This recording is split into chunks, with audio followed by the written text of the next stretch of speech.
Assalamualaikum warahmatullahi wabarakatuh. Hello, ladies and gentlemen. A word, leadership, is where everyone questions themselves. What makes a good leader? And with me, we're going to talk exactly about that. My name is Runa, and let me deliver a speech about resilient leadership thriving in discomfort.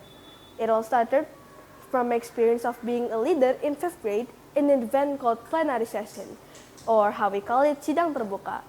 We were then split into groups, and the leader was picked randomly. And of course, as someone who was not familiar or doesn't even have any knowledge about leadership, of course I got picked as one.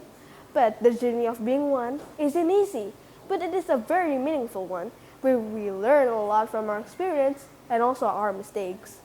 A leader is someone who is able to take responsibility, inspiring, and able to guide others, not someone who's holding authority, because someone who works in team is all of us, everyone.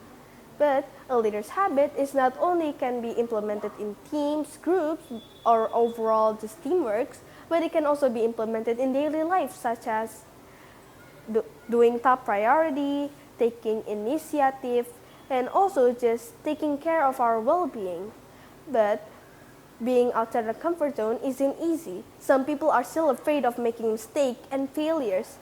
But as humans, mistake is something that are bound to happen in our life. But if we learn from our mistakes, we're able to avoid of falling down of the same hole again. But again, it's okay to feel uncomfortable of doing something unfamiliar. Taking breaks is an option. In conclusion, being a leader doesn't mean that you have to be authoritative or even just holding power against others, but it can also be companionship, brainstorming, teamwork, and as simple as communicating with others.